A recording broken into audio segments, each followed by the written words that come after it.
Good morning. Let me make sure I'm good on signal. We're going to try to get Wi-Fi connected. Or no, I'm not. I'm going to go ahead and roll with what we got. Good morning. It is Jackie Glass, Mama, Navy vet, certified doer, and the laced up legislator for the Virginia House of Delegates, 89th District. It is Tuesday, September 13th. I hope that you are well. I am actually out of town. I have been for a bed. I am 2 hours behind you guys, so it is 4:30 in the morning here where I am. I definitely wanted to make sure that since we missed Thursday that we got back on here and were able to do what we do first thing in the morning. So I want to first start by saying I know that it's been an action-filled week since coming back from session. I know that some of you all may have watched the video that we did during session talking about the SCC judges. If you haven't, you can check out that video on the Facebook page or on our YouTube as we work to making sure that these videos translate from here to YouTube and other avenues for you all to use. But we talked a little bit about the SEC judges that we were supposed to vote on. So SEC judges are go to the explainer video first.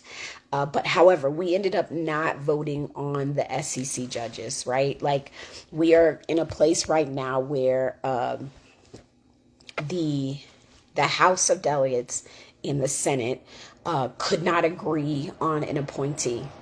And that's really important to note, right? That's really important to note that we couldn't agree.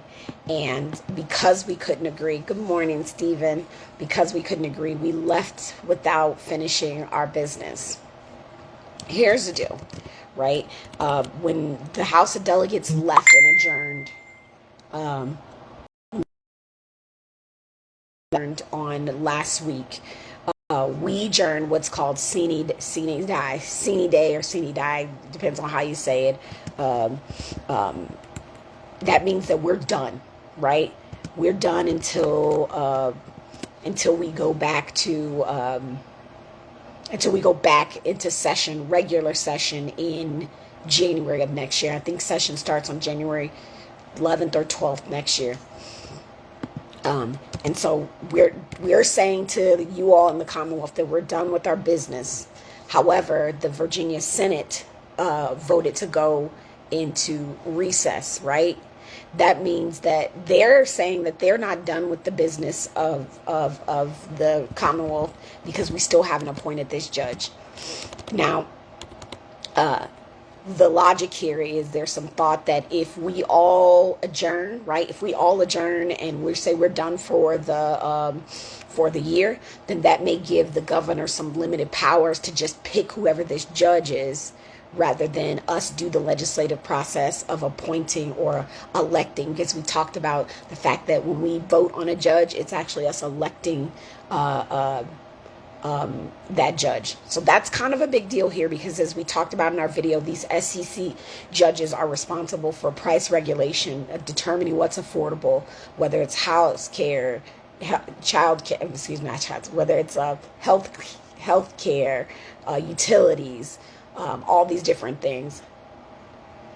Yeah, why wouldn't the mandate be to stay until the confirmation was complete? So this is what in my world, at least, what I think is, this is the theater part of politics, right? This is us not coming to a compromise. Like it's gonna be an issue. Now, here's what could happen because the Senate, if the thought process is if the governor ends up appointing someone and they don't go through the elected process, that there'll be a lot of lawsuits from people saying that that's just not how folks are confirmed. Now, I don't know precedent if this has happened on the other side, because what I'm learning is sometimes you'll see one party do something that another party has done, and they're doing that, and they're going, like that's That's a common thing. And before I jump the gun, I try to make sure I know, like, all right, this is y'all playing games with each other. And this is why sometimes people like us get so upset, because it's like, do your jobs. Go do what you're supposed to do. So no action was taken, and I'm just double checking. So the Constitution, to Cliff, your point is, so the Virginia Constitution says that neither chamber can adjourn for more than 3 days without the other's agreement. So right now, but we don't know what the ramification of this sort of standoff is going to be. But that's what our Constitution says, is because we adjourned, right? We adjourned on Wednesday. And the Senate has not. That's a whole problem. And so I cannot underscore this enough so that you guys can, under the State Corporation Commission, SCC, this vacancy is one of the state's most powerful authorities, right? Regulating energy, business, finance. And it was the primary reason as to why we went up there to do business. And that's real. So this split, this split, it's real. But the lack of inaction may cause some issues. So I just wanted you guys to know that, like, we went up there and we didn't take care of business, and more to follow as to what each chamber does. Okay. I'm trying to verify the part about so they, and the governor has not spoken as to whether or not he's going to try to make that appointment to fill that vacancy. It's a big deal, and this is why us knowing more and being able to engage in this process a little bit more is really important. So the second part of that is, right, we didn't take care of business, but like, while we were taking care of business, yesterday, well, not yesterday, what day was it? The day after, a couple of days after session, our Attorney General, Jason Miyares, who's right of Virginia Beach, this is important, y'all, sets his office, right? This is our state level prosecutor, right? Our Attorney General says his office is going to form a 20-person election team. And this matters because this is as we walk up towards election, I'm going to give you guys the important election dates so that you know, so that you're able to make sure that you get your folks ready and go ahead and get out and vote, right? So it matters because he's following in the footstep of the GOP or Republican Party officials that nationwide, who have sort of claimed that made these election law like their top priority because of what happened, because of our former president's ringing of the alarm over baseless election stuff. What we've seen is, I think DeSantis had his folks do the same thing in Florida, and all they saw happen there was a lot of the black vote had a lot of voter intimidation and felt like they were like trying to strip them of their voting power. And so they're saying, right, this is the messaging, and this is what we have to read between the lines of what's happening, how that's going to impact us, is that, I think the Attorney General says that I'm going to increase transparency and strengthen the confidence in state elections, right? So people don't cheat. It should be easy to vote and hard to cheat. And the reality of it is that here in Virginia, we have had no widespread issues of Virginias with voter fraud or anything like that, or irregularities. Forgive me. It is 4 a.m. where I'm at, so just forgive me. Irregularities, and that is all facts. So what it seems like is this is a use of government. I feel like a misuse of government resources. One of the first things our Attorney General did was sort of break down and get rid of all the lawyers in the civil rights unit that was created. And it's not a good look, right? But we just hired 2 over election law, which we haven't proven to be an issue. So as we sort of walk towards this next election and the next year, which is going to be even more important, right? We've got congressional elections this year, and next year is where we're going to do the whole General Assembly off. Next year is going to be a BFD, a big effing deal, and we're gonna have to work. So, yeah. So. There's a lot to hold in our hands here. So Cliff, you said no confirmation, but for 4 months, nothing. Yeah, nothing. So I don't know. See, that's the thing. So because we didn't have a confirmation, and because we are almost like, I don't know what the consequences of the Constitution are for us not being in the same status, meaning that the Senate has recessed and the House has adjourned sine die, right, for good until the next session. I'm waiting to see. It's at 3 days, so we left on Friday. Yes, we're already in that 3 day window, and all of this again is new to me too. So I think it's important, like as I get information, that you all get information. Here's what's even more important than like. Not even more. Yeah, I'm anxious about it. You got anxiety about it. Yeah, because that y'all, again, SEC, State Corporation Commission. These are words that need to be in our everyday vocab, not everyday, and I casual talking about how things work vocabulary. It's important for the folks in Norfolk to know this, right? I want to put out some important dates, right? Because we are not that far out from our November election, where we're going to be selecting our congressperson.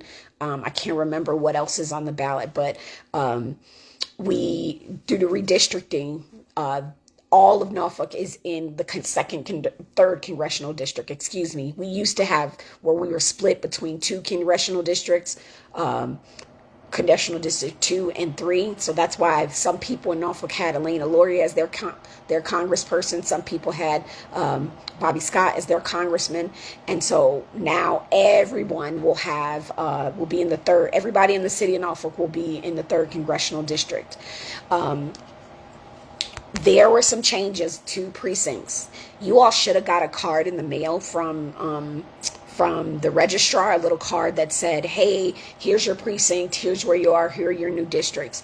If you didn't get it, okay. That's okay, because we can look all this up. But I do want to call some attention to some of the things on the registrar's website about specific precincts, right?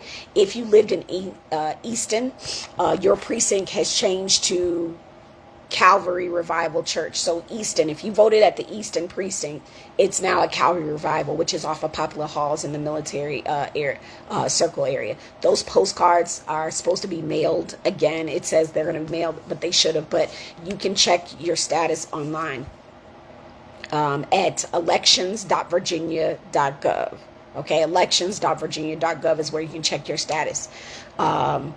You all are also voting on a local election, right? So Tuesday, November 8th is a local election. Qualified candidate list, you can get that at norfolk.gov. Just Google election office Norfolk, and you'll see where you can see a list of all the qualified candidates for school board and city council. Now, where I am at right now, I'm actually, just for context of why I just want to put context on this local piece, is where I'm at. I'm in a place where we are actually talking about election law, election reform, what we can do better, why elections are polarized, and we're exchanging ideas with people across the country about how we do this. That's what I'm doing right now. Till tomorrow, I will be back in town. On Wednesday night. So Wednesday night about midnight. So I'm going to pop up on Thursday and get on the live too. But we set in on some really amazing things that we're trying to really understand where people are coming from. What I think what I think happens, right, in my mind is that there's a level of trust that we put in our local officials. I think our state officials are kind of ambiguous. People don't really too much think about them. And then there's either a polarizing hate and discontent or love and admiration at the federal level. So when we have an election like this, where you're voting for the people closest to your problems, right? Your school board, your city council, we cannot take it lightly. right? So that is why I need you guys to make sure that you check your voter status. Friday, September 23rd, right, at 9 a.m. Voting by mail is going to start, right? Absentee vote by mail. The deadline to register to vote, I'm checking the dates, are October 17th. October 17th, the deadline to register to vote. The deadline to request an absentee ballot is October 28th. And then there will be early voting Monday through Friday, starting, and y'all see I'm looking at these dates, starting, and on Saturday, October 29th and November 5th. The last day to early in-person vote is November 5th, and polling places, you can still drop off your stuff election day. This year, y'all, we have same-day voter registration. So let's say you show up and you like, you got people that like, man, you like, come on, we about to vote. And they like, I can't do it. You like, I ain't registered. Okay, I don't care. Come on, bring your ID. Let's go same day registration. There will be those satellite offices that are going to open up starting October 21st. Please, let's make these offices worthwhile. So it'll be at Berkeley, Jordan Newby, Lambert's Point, and at Predlow Library, right? And those days alternate, right, from either 9 to 5, 12 to 4, or 11 to 7. So making sure that y'all, let's just do it. There's still a real big need for election day workers, right? So if you can go ahead and get out there and vote, vote early, sign up to, and I think we talked about this, sign up to be helpful. Let's do it, right? Let's do it. What am I missing? The redistricting cards, we talked about that, right? Postcards should have been sent about June 1st. Entire city is District 3. I'm looking at the city's website right now. So this is information. While I have it, you have it too. It's at your fingertips on Norfolk.gov. Like I said, I always Google Elections Department, Norfolk, and then get it from there. I'm doing a time check just to make sure I'm good. And on that site, on the election page, they have a link that says become a poll worker, or election officer, right? We need you. That's the bottom line. Let's see. A restoration of voting rights. Like, come on now. We got to get that done too. If you know someone that could possibly might be, right, in a position where they can get their rights restored, let's go ahead and knock it out. Girl Scouts or Boy Scouts, however you want to put it, let's knock it out. And if you have college students, because there's a whole lot of them, if you go on the city website, and I wish I had it up on here, I would copy and paste the link, but on Norfolk.gov, it has a space where we can get our college students in making sure that they are ready, enrolled, registered to vote. And then for military folks too, like, that's a resource. You are you are the plug, right? You are the resource. So the more we know, the further we can go. Like, that's real. What am I missing? So I'm asking y'all. Thank you, Travis. Appreciate it. We're going to try to do more videos where we explain things that are not the knowns. But if you guys have any questions, comments, concerns, you can go ahead and put your stuff in the chat as I get ready to shift gears here a bit. Any questions, comments, concerns? Giving space and pulling up some stuff while I do it. All right. So as I close out, I just want to say, our office is, okay, there it is. Sorry. I'm in the mountains, y'all. I told y'all I'm in the mountains out west, so the signal is not the best. Excuse me. And it's messing with all of this. I've been on the go since last Thursday. Haven't really been in the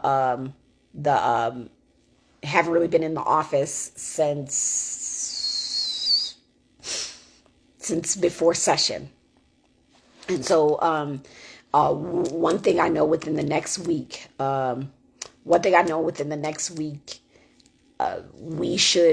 before October 1st, we will have our legislative agenda outlined, done.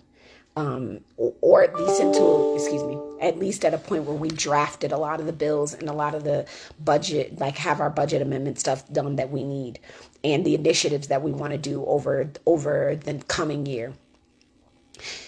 I recognize the biggest thing at the forefront of our mind, or of many of our minds, is the crime, right? Is what's happening. Like I said, I told y'all, like I'm in the world too, where I'm hearing gunshots 2 and 3 times a week.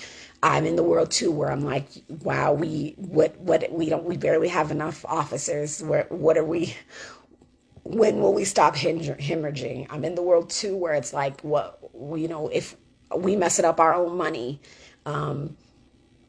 downtown with all those things going. But like, we also have to consider that this is our reality. So what I hear is, as my role as an elected official, is I have several responsibilities to the people of Norfolk, right?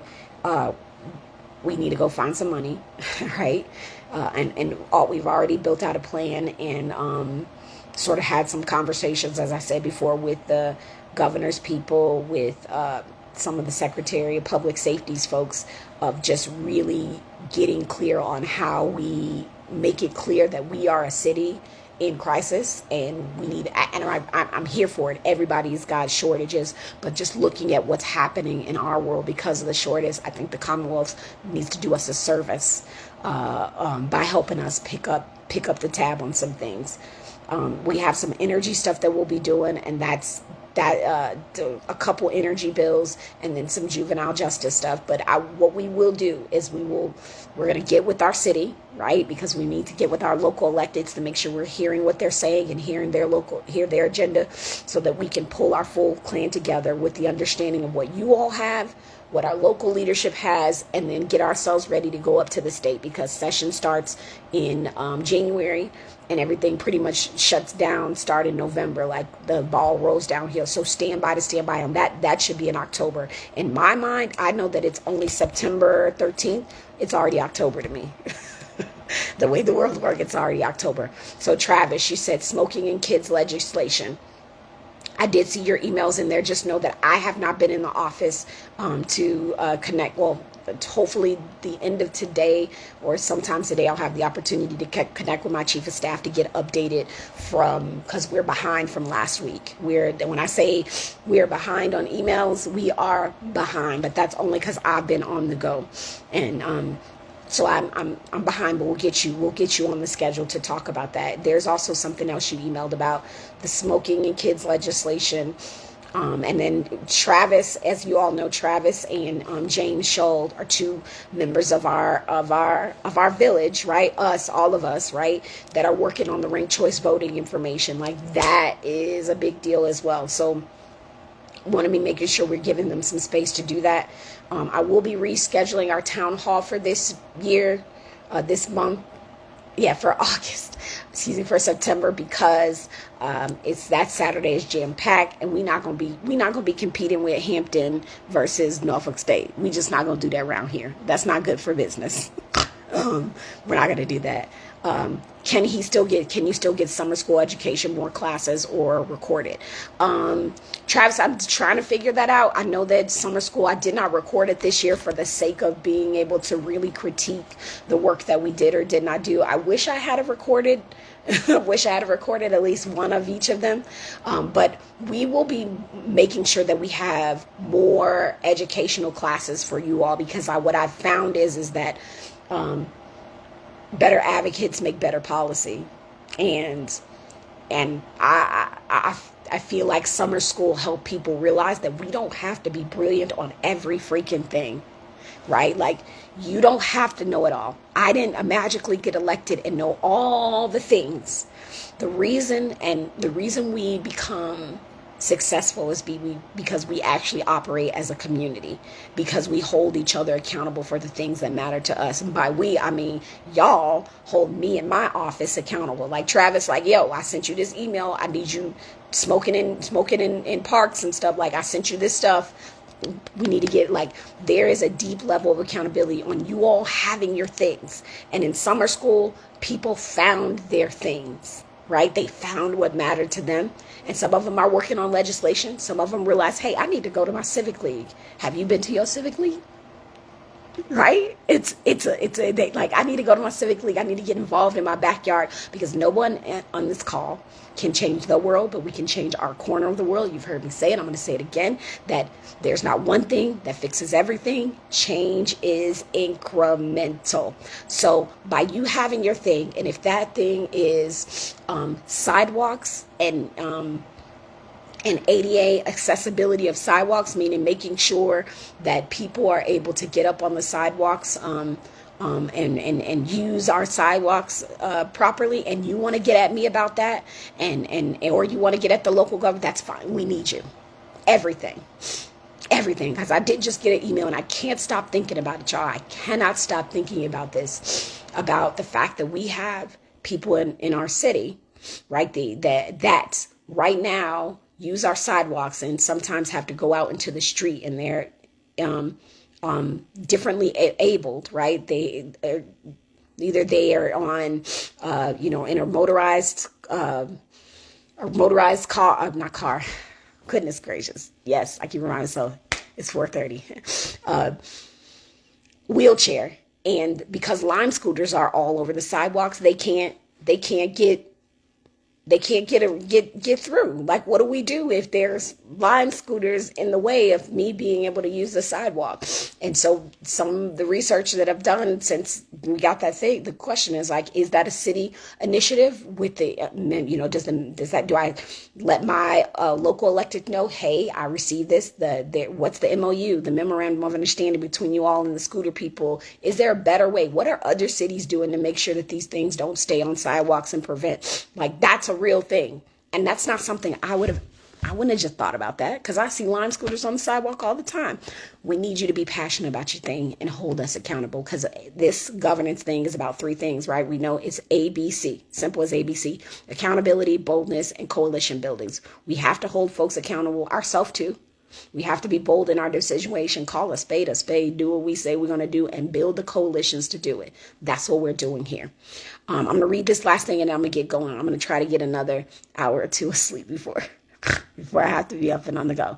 Travis said he wants to write a bill to keep smokers away from playgrounds. I hated pushing my kid on the swing and some adult coming beside me smoking a cigarette or even smoking a cigar while they're pushing their kid on the swing. Yes, it's unacceptable. And since seeing that, Travis, I'll tell you, I've looked at some other states' law about being able to do that, and you're onto something. I get you probably already know this, but absolutely.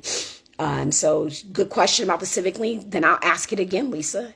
I'm going to ask that question again. Have you been to your civic leagues? If you are not sure as to whether or not you have a civic league, or if your civic league exists, I want you to go to norfolk.gov. Right at the top of the page, it's going to say government, business, and residents. You're going to go on that residents tab, and then it's going to say civic associations. So norfolk.gov, residents, which you are, right? Civic associations. And then from there, and I'm making sure I get this right, once you click on civic associations, what you will get is a link to be able to look up all of the civic associations and all the business associations. Now, maybe you're not a Norfolk resident, but you own a business here, right? I need you to go ahead and look up all the business associations. Have you engaged with the business association, because you are an asset in our community. Every business is an asset in our communities in some way, shape, or form. And when they're not, there's some work we have to do there. This is why I'm looking into Shop and Goes, because I'm not seeing them as an asset, but I do see, I can see some of the assets, but I can see a lot of the issues that we're seeing. Folks in Berkeley, by I'm riding, right? Like, that everywhere there's a Shop and Go, there's some issues. And that is me not saying at the state level I can do anything about that, but me as a resident of Norfolk can have that conversation or speak out just like everyone else about what that means for these communities to my local elected, right? Because this is how this works. Travis says, yep, you want to write the bill. Hold on, I'm making sure I get everything. recently sent 2 pictures where they were placed right up on the curb. Oh, yep, got it. Oh, Raven, yes, Raven. Go ahead, Raven. Raven, put the link in there. I appreciate you because that's real. So Time, okay, great. Time just did an article in 2021 about people suing cities across the country to force them to actually install curb ramps. It's a thing. Yeah, I'd like to get this done without lawsuits if possible. Yeah, and see, again, that's something that would not have been on my radar or not known. Travis, if you can't, well, actually, I'm going to hold that thought and make sure we get that article out so that we read it as well. What's the precedent and what we can do? Because I do have a lot of folks that, have their motorized wheelchairs that go through our community. And, the sidewalks aren't always great. We know that already. And sometimes rolling in the street is best. But if you're trying to roll on the sidewalks, you shouldn't have an issue there. But again, that's a local. Remember, I'm always I ain't passing the buck. I'm just letting you know what we need to advocate in the right places. Right. And so for that particular issue, while I know that is not something that I'm not going to, that is a right relationship between what the city does with the organization that they have. And so we have to ask her, this is something that has to be taken to the city leadership. So know that even if you email my office with something that I'm not the best, I can be a good advocate with you, but that's not within my sphere of influence as an elected, right? Like I can't push that. Then we're going to give you the language, the knowledge, skills, and abilities to go out and go to who can be held accountable, who can be asked the questions to take the next steps, right? So that's why we talk about all the things here, right?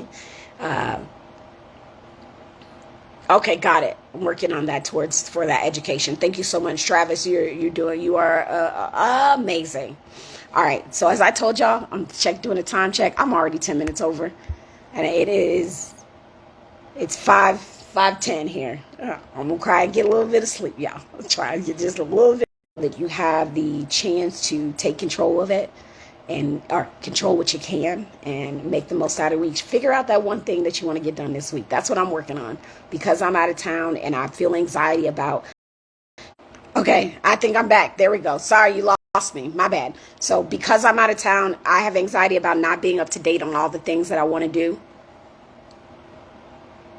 I have real stress about being behind on emails, being like, that's real stress for me. I want to be responsive to you all. I want to be able to make sure that I'm getting back to you all. I'm controlling what I can. So by the end of the week, we'll be caught up from last week on all the things that we're missing out on because it doesn't feel good. It doesn't feel good to not be the person that I think I should be for people. So that's my goal for this week is we're going to get caught up on everything that we missed from last week and this week by the end of this week. And I'm granting myself grace as I've been on the go. So I'm asking you to give yourself some grace and give yourself some grace and get yourself a go and get it done this week. All right. All right. Until Thursday, I hope you all do well. Do great, be great, be well, and make it a great day. Have a good day.